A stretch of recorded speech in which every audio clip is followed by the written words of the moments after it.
زندگی کے سفر میں، توحید کے سفر میں، ہمیں زندگی گزارنے کے سفر میں یہ بات سیکھنی ہے کہ ہم نے رزق کو کمانا ہے، یہ ضرورت ہے۔ اللہ رب العزت کی طرف سے اس کے اوپر کوئی ایسی ریسٹرکشن نہیں ہے، ہم نے کمانا ہے۔ اللہ تعالیٰ ایسی کسی بات کے اوپر ریسٹرکشن لگاتے بھی نہیں ہیں، کیونکہ یہ ضرورت کی چیز ہے انسان کی، لیکن اس کو دیکھنا یہ ہے کہ ہم نے رزق کمانا کیسے ہے۔ اللہ تعالیٰ قرآن میں فرماتے ہیں یا ایھا الذین آمنوا لا تأکلوا اموالکم بینکم بالباطل الا ان تکون تجارہ، کہ آپ کاروبار کریں، بزنس کریں۔ اللہ تعالیٰ قرآن میں فرماتے ہیں کہ آپ رزق لیں، کسی کا آپ رزق کھا سکتے ہیں، لیکن ناجائز طریقے سے نہیں، سنیچنگ کر کے نہیں، اس کے ساتھ کوئی ایسا دھوکہ دہی کر کے نہیں، بلکہ اس کے ساتھ you have to make some business deals someone else, آپ اس طرح سے آپ کسی کا مال یوز کر سکتے ہیں، کھا سکتے ہیں مال۔ تو ہمیں رزق حرام سے بچنا ہے اگر ہم واقعتاً دین کے اوپر چلنا چاہتے ہیں، اور آج کے دور کی یہ سب سے بڑی پرابلم ہی یہی ہے کہ ہم رزق حرام سے نہیں بچتے۔ پھر ہم کہتے ہیں ہمارے پرابلمس کریٹ ہو گئے ہمارے لیے، بینگ اے مسلم ہم پریشان ہوتے ہیں، ہمارے معاملات خراب ہو رہے ہیں۔ اللہ تعالیٰ قرآن میں فرماتے ہیں ظہر الفساد فی البر والبحر بما کسبت ایدی الناس، کہ جو زمین اور سمندروں کے اندر، یعنی کہ پوری دنیا کے اندر جو معاملات خراب ہوئے پڑے ہیں، جو بزنس بگڑے ہوئے ہیں، جو بھی یہ ساری تنگیاں آئی ہوئی ہیں، یہ لوگوں کی اپنے ہاتھوں کی کمائی ہوئی ہیں۔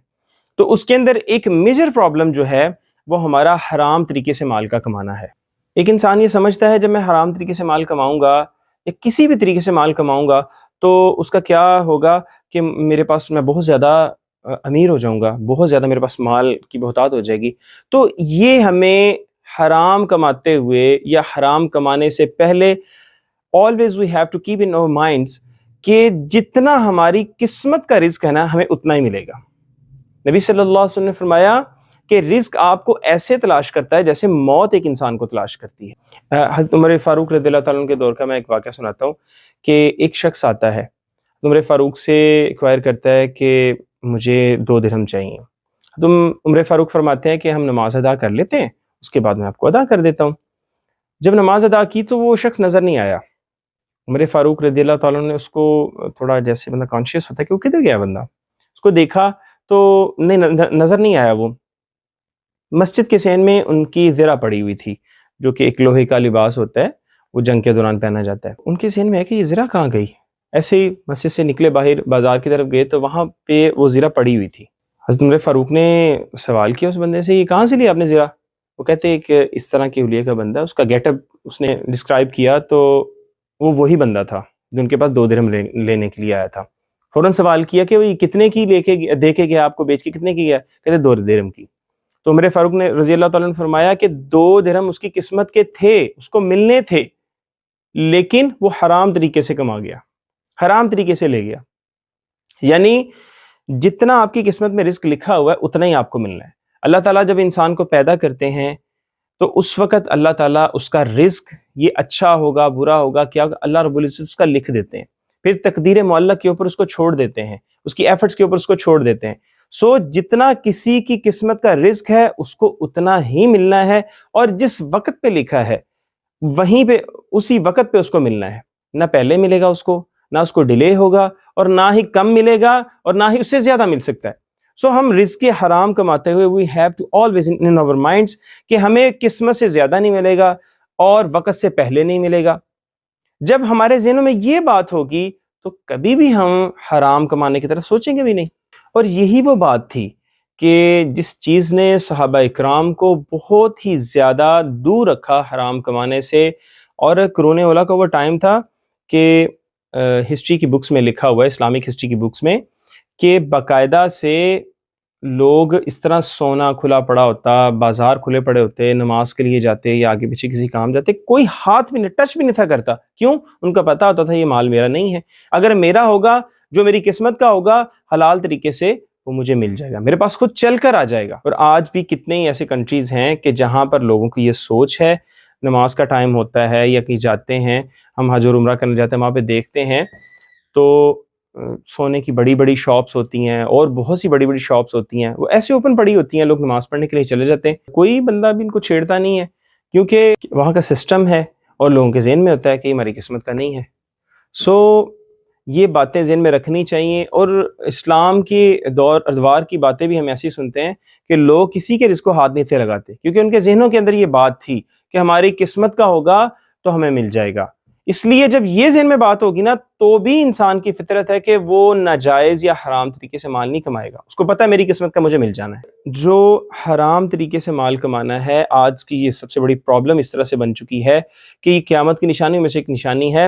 عن ابی ہریرہ رضی اللہ تعالیٰ عنہ قال النبی صلی اللہ علیہ وسلم یأتی علی الناس زمان لا یبال المرء اخذ منہ من الحلال ام من الحرام. ایک ایسا وقت آئے گا کہ لوگوں کو اس بات کی کوئی تمیز نہیں ہوگی، پرواہ نہیں کریں گے کہ ہم حرام سے کما رہے ہیں یا حلال طریقے سے کما رہے ہیں. اور یہ بہت بڑی وجہ ہمارے ان پیرنٹس کی ہے، ہمارے ٹیچرز کی ہے. جب وہ موٹیویٹ کرتے ہیں نا اپنے بچوں کو، اپنے چھوٹے بھائیوں کو، اپنی بیٹیوں کو جب موٹیویشن دے رہے ہوتے ہیں تو کیا کہتے ہیں؟ ہمارے عام لوکیلٹی کی یہ بات ہے کہ وہ فلاں کا بیٹا ہے، فلاں کی بہن ہے، فلاں کا بھائی ہے، دیکھیں وہ بھی تو آپ کے ساتھ پڑھا تھا، وہ اتنے پیسے کما رہا ہے، وہ اتنے پیسے لا رہا ہے. بھئی یہ تو سوال کر لیں وہ حلال لا رہا ہے کہ حرام لے کے آ رہا ہے. اس لیے ہمیں نبی صلی اللہ علیہ وسلم نے یہ بہت ایک برے زمانے کی، برے وقت کی یہ خبر دی ہے کہ ایک ایسا وقت آئے گا کہ جب لوگوں کو اس بات کی پرواہ نہیں ہوگی کہ لوگ حلال مال کما رہے ہیں کہ حرام کما رہے ہیں، بس آنے دیں. اور آج وہ وقت آ چکا ہے. یہ وہ وقت ہے کہ جب لوگوں کو پرواہ ہی نہیں ہے. دے ہیو نو کیئر کہ کہاں سے مال آ رہا ہے، کیسے آ رہا ہے، بس آتا ہی جا رہا ہے. جبکہ اللہ تعالیٰ اس بات کا سوال کریں گے قیامت کے دن. اللہ رب العزت سوال کریں گے، اور یہ ان سوالوں میں سے ایک سوال ہوگا کہ جب بندہ اپنے جگہ سے پاؤں نہیں ہلا سکے گا کہ مال کہاں سے کمایا اور کہاں خرچ کیا. اور حرام مال کے بارے میں آپ کو بتاؤں کہ جب انسان حرام مال کماتا ہے، ہمارے ذہنوں میں کے اندر آج کل ایک بہت بڑی غلط فہمی ہے، بہت بڑی غلط فہمی ہے. اسپیسیفکلی ریلیجس کلاس کے لوگ ہیں، ان کی یہ بہت بڑی غلط فہمی ہے کہ وہ حرام مال کمایا انہوں نے، ساتھ ہی عمرہ کرائے، حج کرائے، یا کوئی اللہ کی راہ میں چیز بانٹ دی، لو جی ہمارا گناہ جو ہے وہ کور اپ ہو گیا. ایسا بالکل نہیں ہے. یہ وہ سن لیں وہ لوگ کہ جو لوگ حرام مال کما کر حج اور عمرہ کرتے ہیں اور ذہن میں یہ بات رکھتے ہیں کہ ہمارے سارے گناہ معاف ہو جائیں گے.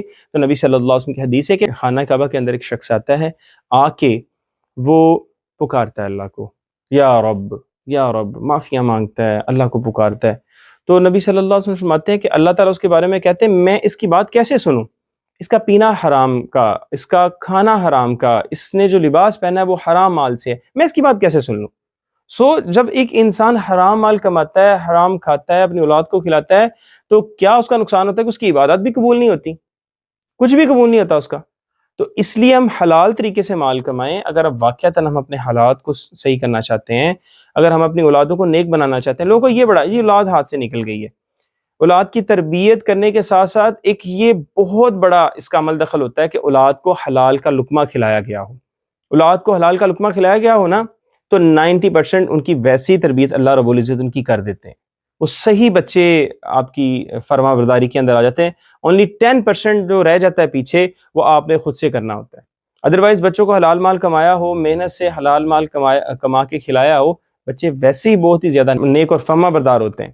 اس لیے ہمیں چاہیے کہ ہم حلال مال کمائیں، حرام کی طرف توجہ بالکل نہ دیں.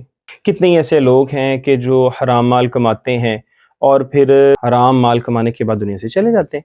ان کی اولادیں ان کے مال کو ایسے اڑاتی ہیں. ایک واقعہ ہے آج سے تقریباً آلموسٹ 15 اور 16 ایئرز بیفور. ایک شخص تھا، پاکستان کا ہی ایک شخص تھا، اس نے لوگوں کا پیسہ ڈبل کرنے کے لیے ایک گیم سی بنائی اس نے کہ ایک بندے سے پیسہ لینا، دوسرے کو ڈبل کر کے دے دینا. مطلب ایک منیپلی تھی، ایک دھوکہ دہی اس نے شروع کی. اس نے فراڈ کا ایک نیا سٹائل شروع کیا. کرتے کرتے اس نے چند مہینوں کے اندر کتنے 100 کروڑ اس نے جمع کر لیے.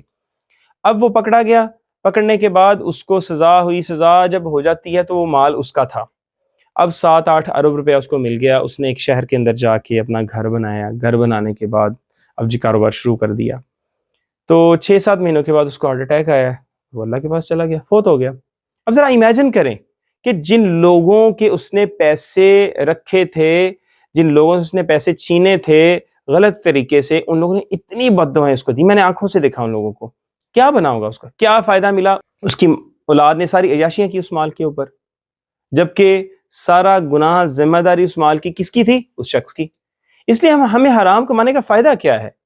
سلف صالحین فرمایا کرتے تھے کہ تعجب ہے، اور سب سے برا مال وہ ہے کہ جو کمانے والے کے اوپر ذمہ داری ہو، حرام مال کمانے والے کے اوپر ذمہ داری ہو، اور اجاڑیں اس کو دوسرے لوگ۔ اس لیے ہمیں حلال کمانا چاہیے مال، حرام سے بچنا چاہیے۔ اگر ہم واقعتاً اپنے معاملات کو درست کرنا چاہتے ہیں، اپنی زندگی کے اندر سکون چاہتے ہیں نا، مینٹلی سیٹسفیکشن چاہتے ہیں، تو ہم حرام سے بچیں اور حلال کو اپنائیں، چاہے تھوڑا ہی کیوں نہ ہو، کیونکہ حرام کے اندر برکت نہیں ہوتی، حلال کے اندر برکت ہوتی ہے۔ آپ اس کو پریکٹیکلی کر کے دیکھیں تو کتنی برکتیں آتی ہیں اس کے اندر۔